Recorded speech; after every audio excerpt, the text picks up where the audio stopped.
السلام علیکم دوستو، میں ہوں منور حسین ملغانی بلوچ۔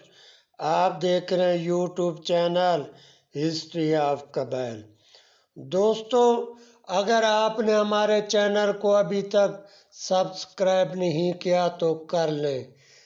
جہاں پر یہ گھنٹی کا نشان بنا ہوا ہے اس کو بھی دبا دیں تاکہ ہماری ہر آنے والی ویڈیو آپ کو بر وقت ملتی رہے۔ ویڈیو کو دوستوں کے ساتھ شیئر کریں اور لائک کریں۔ لائک کرنے سے پیسے خرچ نہیں ہوتے بلکہ ہماری حوصلہ افزائی ہوتی ہے۔ دوستو، بہت سے دوستوں کا اصرار تھا رند و لشار میں جو جنگ ہوئی، جو تاریخ میں جنگ نلی کے نام سے مشہور ہے، یہ مکمل تفصیل کے ساتھ اس پر ویڈیو اپلوڈ کریں۔ ہم اپنی مختلف ویڈیو میں اس پر کچھ تفصیل بیان تو کر چکے، مگر مکمل تاریخ بیان کرنے سے کلیجہ منہ کو آتا ہے۔ بلوچ اقوام کے لیے یہ واقعہ کربلا کی طرح ہے جس میں بلوچوں نے اپنی تلواروں سے خود اپنے آپ کو کاٹ کر رکھ دیا تھا اور خود اپنے ہاتھوں سے دوسروں کی غلامی میں جا گرے۔ ہم جب تاریخ کی کتب کا مطالعہ کرتے ہیں تو ان صفوں سے خاموشی سے گزر جاتے ہیں۔ کسی شاعر نے کہا، یہ یاد ماضی میرے لیے عذاب ہے یا رب، تو چھین لے مجھ سے حافظہ میرا۔ کسی بلوچ کے لیے اس واقعہ کا بیان کرنا اور کسی بلوچ کا سن کر برداشت کر جانا انتہائی مشکل ہے۔ اس کے علاوہ تاریخی کتب میں واقعہ جیسے تحریر ہوتا ہے ہم اسی طرح بیان کر دیتے ہیں۔ میں بلوچ ہوں مگر پھر بھی مجھے اپنی بلوچ برادری سے ڈر لگتا ہے۔ میں نے ایک مرتبہ جیسے لکھا تھا کہ میر گورام لشاری مارا گیا، کتاب میں ایسے تحریر تھا، میں نے اسی طرح بیان کر دیا۔ اکثر دوست، چاہے ان کا تعلق رند سے تھا یا لشار سے، اعتراض کیا آپ نے لفظ شہید کیوں استعمال نہ کیا؟ میر گورام خاں ہو یا میر چاکر، یہ ہر بلوچ کے بزرگ تھے۔ چاہے کوئی بلوچ کسی بھی قبیلے سے تعلق رکھتا ہو، ہم جنگ نلی کی تفصیل مکمل بیان کر رہے ہیں۔ یہ 2 حصوں میں ہوگی، پارٹ 1 اور پارٹ 2، اور ہم آپ کو ساتھ ساتھ اصل تحریر دکھائیں گے تاکہ آپ کو یہ شک نہ رہے شاید ہم نے کچھ خود بیان کیا ہے۔ عہد چاکر خان رند۔ والد ماجد کے انتقال کے بعد چاکر خان رند بلوچوں کا سردار مقرر ہوا۔ اس وقت اس کا پایہ تخت شوران میں اور میر گورام کا گندھاوا میں تھا۔ چاکر خان نے کلات ریاست پر قبضہ کر کے اپنے خسر میر مندو کو اس کا گورنر مقرر کیا۔ انہی ایام میں میر حسن جو میر شیخ کے حقیقی بھائی اور چاکر اعظم کے بزرگوار تھے، انتقال فرما گئے۔ انہیں ان کی وصیت کے مطابق دریائے لاڑی کے قریب پہاڑ کے دامن میں دفن کیا گیا۔ یہ مقام معروف اور زیارت گاہ خلق ہے۔ میر حسن کے 5 صاحبزادے تھے: میراں، جنید، ریحان، میر محمد خان، میر برہم خان، اور یہ چاکر خان کے دست راز تھے۔ کچھ عرصہ قبل رند اور لشار آپس میں پیار و محبت سے زندگی بسر کرتے رہے۔ بعد میں سبزہ زاروں وادیوں اور سرحدی امور پر ان کے مابین تلخیاں پیدا ہوتی چلی گئیں۔ بائیں ہمہ ابھی تک زہر داری موجود تھی۔ میلوں ٹھیلوں میں دونوں قبائل کے بچے، جوان اور بوڑھے سب جمع ہو جاتے تھے۔ گھوڑا دوڑ اور کشتیوں کے مقابلوں میں حصہ لیتے، اونٹوں گھوڑوں کی خرید و فروخت ہوتی، اور سبی کا میلہ جو موسم بہار میں بڑے اہتمام سے منعقد ہوتا تھا، ان دونوں قبائل کی توجہ کا مرکز بنا ہوا تھا۔ سن 1484 عیسوی کے اس میلے میں گھوڑ دوڑ کے لیے کافی شہ سوار تیار تھے، لیکن میر ریحان رند اور میر رامن لشاری پسر گوہرام کے مقابلے کا زیادہ چرچا تھا۔ رامن لشاری کی گھوڑی بنام محل اور ریحان رند کی گھوڑی سیاہ مزار دونوں مشہور گوبر تھی۔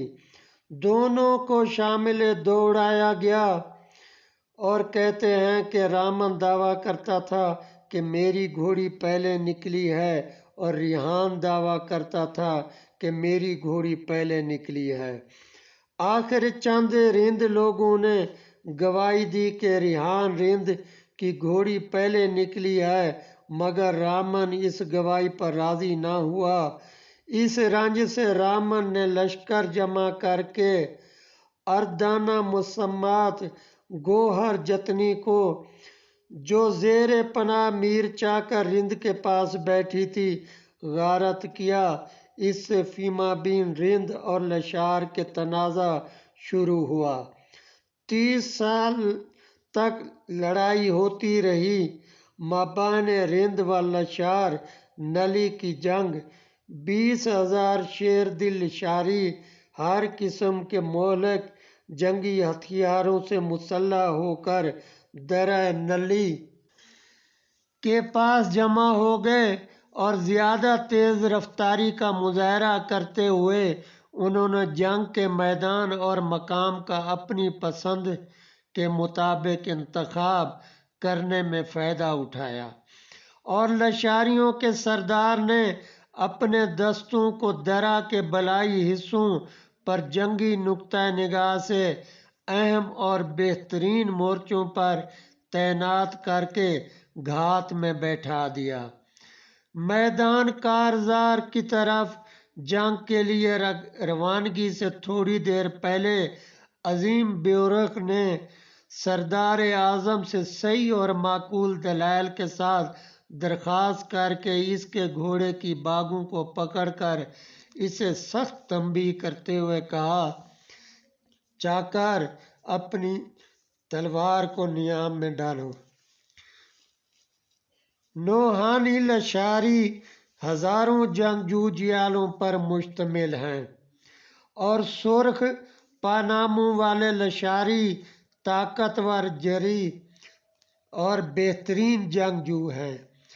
انہیں ہمارے ناقابل تصور قلعے پر حملہ کرنے دو۔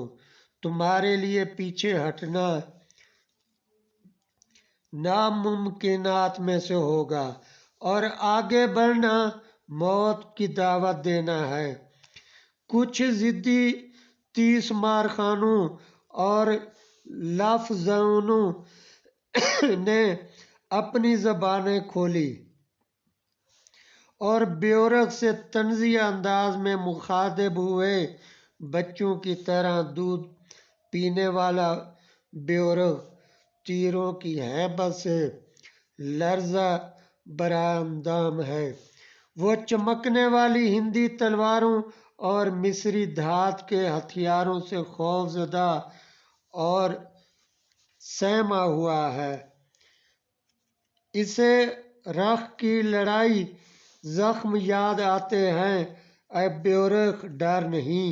جب ہم دشمن کے خلاف اپنی برہنہ تلواریں لہرائیں گے تو ہم تمہیں دشمن کے تیروں کی زد سے بہت دور بیٹھائیں گے۔ بیورخ، ببر یا بی بکر، نے تین امیز کلمات سن کر شدید غصے کے عالم میں گھوڑے کی باگیں چھوڑ دی اور چاکر کو انتباہ کیا کہ اسے آج ہی کے روز اپنے آج کے کیے ہوئے پر پچھتانا پڑے گا۔ ہتھیاروں سے مسلح و مسج اور جنگ کے دیوتا کی مانند چمکتا دمکتا میر خان نے جو رندوں کا کمانڈر سپہ سالار اور مثالی شخصیت تھا، اپنی افواج کی قیادت کرتے ہوئے یک لخت اکٹھے ہی بھرپور ہلہ بول دیا۔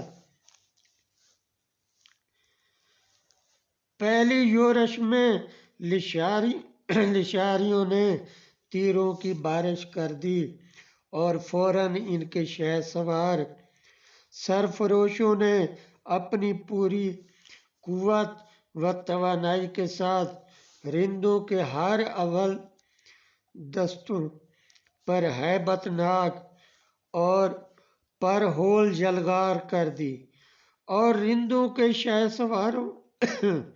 شہ سواروں اور گھوڑوں کا صفایا کر کے ان کی کمر توڑ دی۔ اس جنگ کا سپہ سالار میر خان کام آیا اور عظیم بیورخ کو کاری زخم آئے، جن کی بنا پر لڑائی لڑنے سے معذور ہو کر لڑائی کے دوران نزدیکی پہاڑی غار میں پناہ لینے پر مجبور ہو گیا، جو آج بھی بیورخ کے غار کے نام سے مشہور ہے۔ میر چاکر کے بھائی سہراب نے جو جوش و جذبہ اور اعلیٰ صلاحیتوں کی وجہ سے ایک طبل باطل جلیل تھا، شجاعت و بہادری کے جوہر دکھائے، مگر وہ بھی مارا گیا۔ وحشت و بربریت اور جنگی جنون سے پاگل ہو کر دونوں حریفوں کی افواج ہزاروں کی تعداد میں بام گڈ مڈ ہو کر دست بدست لڑائی میں ایک دوسرے کا بے تحاشا خون بہاتی رہیں، حتیٰ کہ کوئی بھی ان تھکے ماندے اور خون سے شرابور مد مقابلوں کو ایک دوسرے سے الگ کرنے کا تصور نہیں کر سکتا تھا۔ میدان کارزار میں ایک ایسا طوفان مچا ہوا تھا کہ لڑائی کا حتمی فیصلہ ہوئے بغیر لڑائی تھم نہیں سکتی تھی۔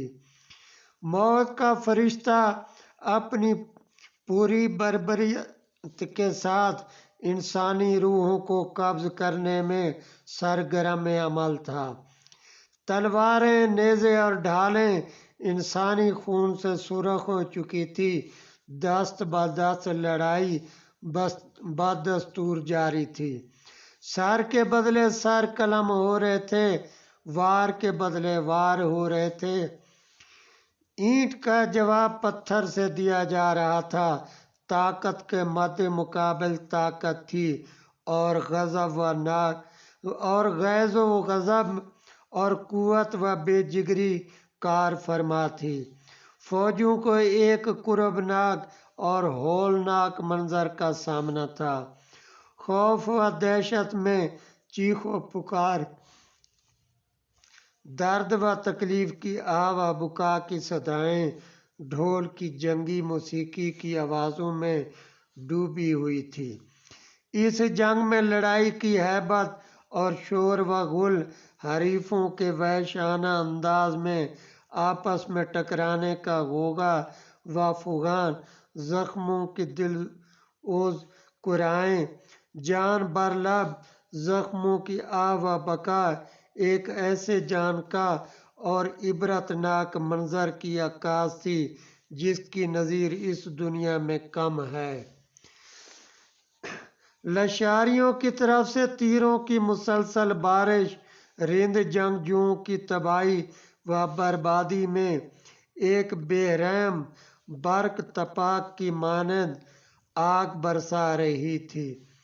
سینکڑوں کی تعداد میں سمند و شہ سوار تیروں سے گرتے جا رہے تھے اور تلواریں ڈھالیں ایک دوسرے سے ٹکرا رہی تھیں۔